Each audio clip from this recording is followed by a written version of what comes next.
কি দরকার আছে ভাই ফাইজার কাছে? এই যে কুমিল্লা থেকে কালকে 11টায় রওনা হয়েছে, আমি নিজে ড্রাইভ করে গাড়ি, সকালবেলা এসে পৌঁছেছি। যে হোটেলটাতে উঠছে এটার ভাড়া কত? এই টাকা কে দিবে আমাকে? আপনি বলেন তো। এই যে ওর ভিডিও গুলো যে করতেছেন, বা ওর ভিডিও যে করছে, 40 না 50 মিলিয়ন ভিউজ হয়েছে, ওর কয় ডলার আসছে? 40-50 ডলারও তো আসে নাই মনে হয়। তো আমি যে গাড়ি ভাড়া দিয়ে আসলাম, আমার গাড়ি ভাড়া দিবে কে? সাথে আমার বউ আসছে, ও বউ বাচ্চা আসছে, ওদেরকে নিয়ে এখন আমার পুরো সিলেট ঘুরতে হবে, তাও আরো 2 দিন। তার মানে আমার এই নামে 1 লাখ টাকা শেষ। তাইলে বলেন আমার কি দরকার ছিল? ওই আমি বাড়িতে বসে জামাটা খুললা একটা লারা দিলেই তো মোটামুটি কামাই হয়ে যেত।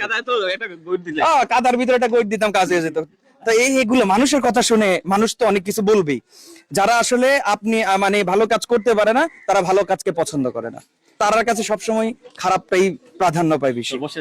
এত ফুটফুটে ফাইজাররা যে রাস্তায় ফুল বিক্রি করে, এটা আমার ভালো লাগে না। এটা আমার ভালো লাগে না। তারা ফুল বিক্রি করার জন্য পৃথিবীতে আসে নাই ভাই। এবং এটার বাস্তব প্রমাণ জানেন আজকে, ও যে ফুল বিক্রি করতে আসে নাই, আল্লাহ তাআলা ঠিকই ওকে একটা ব্যবস্থা করে দিয়েছে যে আর ওই দিনের পর থেকে আর ওকে আর ফুল বিক্রি করতে হবে না। ও এখন কোনো না কোনো ভাবে সে পড়াশোনা করবে, মাদ্রাসায় ভর্তি হবে, ইসলামী শিক্ষায় শিক্ষিত হবে, এক সময় সে মানুষের মতো মানুষ হয়ে কারো ঘরের ঘরণী হবে, বা যদি সে পড়াশোনা করে ভালো কিছু করতে চায় করতে পারবে। এটাই আমাকে আকর্ষণ করেছে।